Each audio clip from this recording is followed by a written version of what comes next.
Olá pessoal, continuando com o nosso curso de C Sharp, na aula de hoje iremos estudar mais um componente para aplicações Windows, o Windows Application.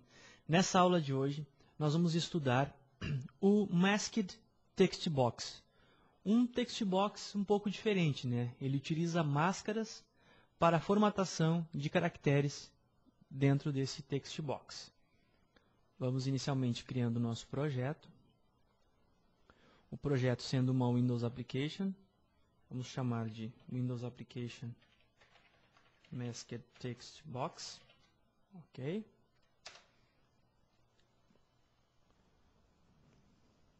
Beleza. Bem, esse text box, então, como ele funciona? Na realidade, você vai usar, então, o componente na tela do text box, né? Está aqui, Masked Text Box. E ele, então, vai obedecer a uma máscara que você vai formatar, né? Que você vai criar, então, nesse caso. Vamos fechar aqui, minimizar a toolbox. Ok. O Masked Text Box ele tem mais ou menos as mesmas propriedades que o text box. Aliás, ele tem todas as propriedades principais do text box, além das propriedades referentes a ele mesmo, né, para trabalhar com máscaras dentro desse componente. Ele é usualmente utilizado em situações em que você quer restringir a digitação a um certo número de caracteres com validações, ou de repente muito usado também para telefones, para máscara de CEPs, CPFs, CNPJs e outras documentações que têm uma formatação específica, né?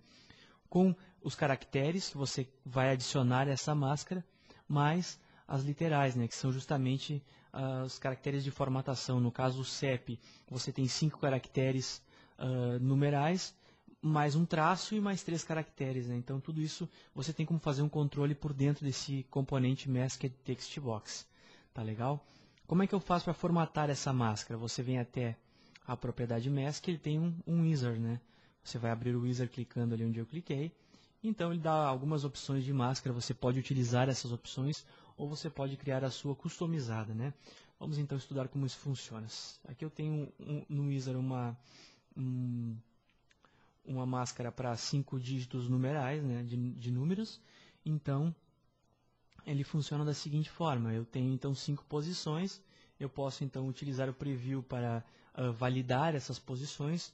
No preview, então, eu vou digitar os 5 dígitos e vai estar preenchido a minha condição, né? Eu posso usar o preview para justamente me localizar. Bem, o caractere que aparece enquanto não tem nenhum dígito pressionado, digitado, é justamente o que a gente chama de prompt char.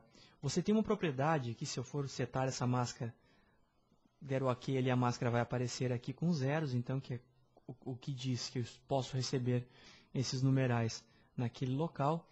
E eu vou ter ainda então a propriedade prompt char, que o prompt char justamente é o caractere que vai aparecer quando não tiver nada digitado. Eu posso colocar o que eu quiser, até um X aqui no caso, ó, que vai aparecer desse formato, um X. Se eu rodar a aplicação, der um debug na minha aplicação, você vai ver então que vai aparecer minha tela com um 5x, e no momento que eu vou digitando, ela vai então preenchendo aqueles espaços. Tá ok?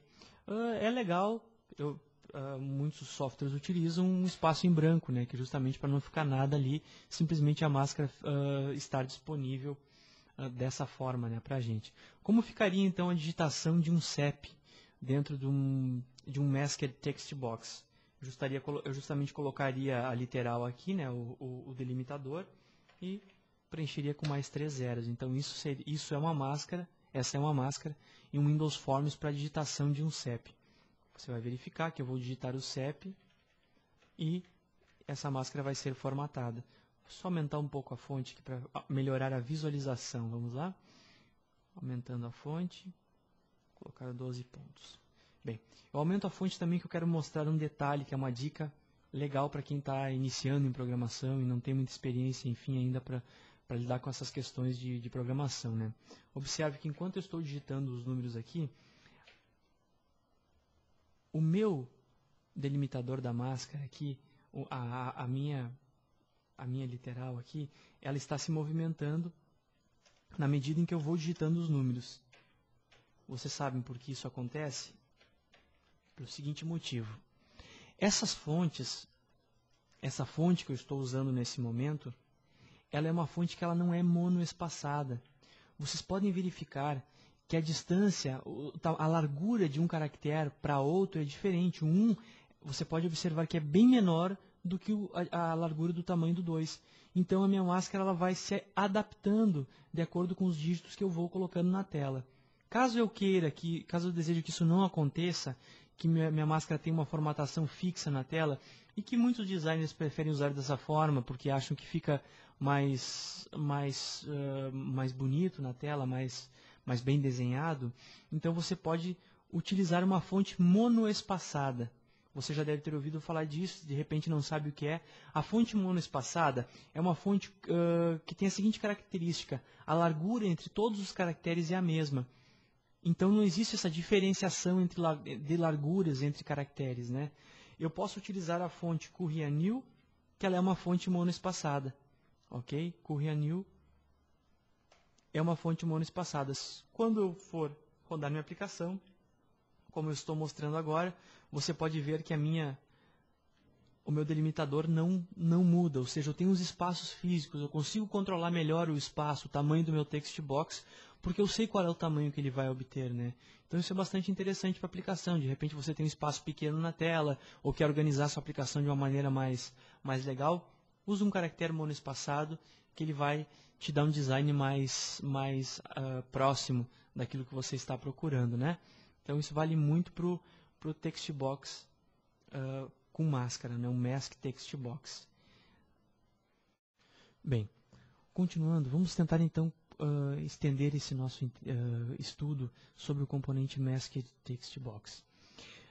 Então você viu, né? Você tem então os componentes principais do Masked Text Box.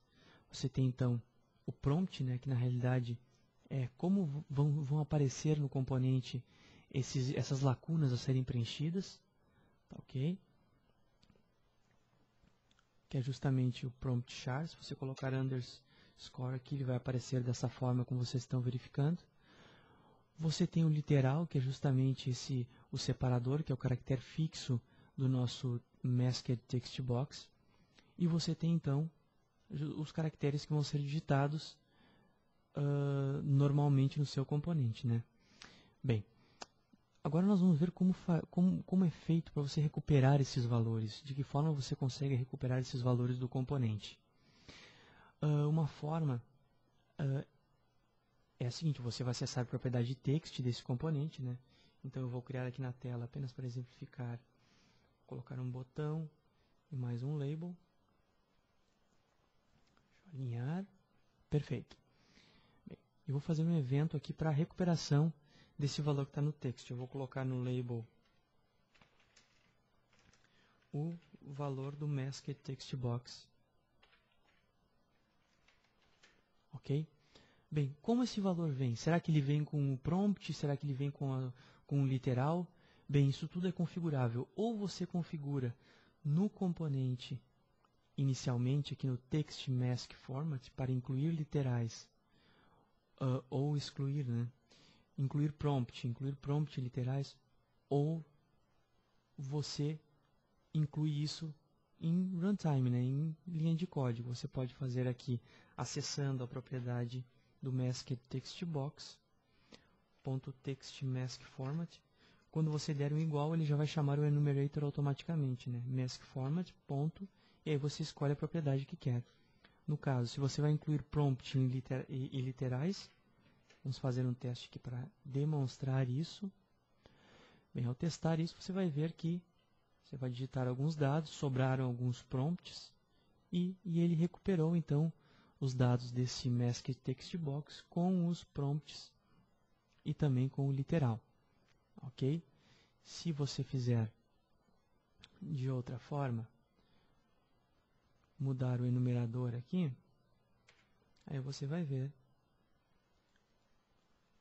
que ele vai agir de forma diferente. Nesse caso, ele vai excluir os prompts e os literais. Vai considerar apenas o texto que foi digitado, né? Então, vamos fazer um teste aqui.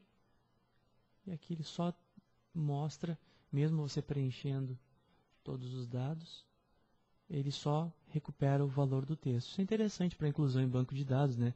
Para você não incluir o valor inteiro no banco de dados com as literais. Então, nesse caso, você inclui apenas os dados brutos. Geralmente é usado isso em sistemas de grande porte, né? Até para uma economia de espaço. Hoje em dia é muito importante em sistemas grandes que utilizam data warehouse, que precisam de uma logística bem apurada para a formatação do sistema. No mais, o componente é bastante intuitivo, então acredito que os alunos não vão ter nenhuma dificuldade em usá-lo, né? Aqui foi um exemplo bastante simples, mas você pode então criar o seu exemplo da sua forma, como achar necessário, né? Como achar conveniente no seu software. Eu fico à disposição para qualquer dúvida a respeito disso. E, por enquanto, nossa aula termina por aqui. A gente se vê mais adiante. Obrigado, até logo.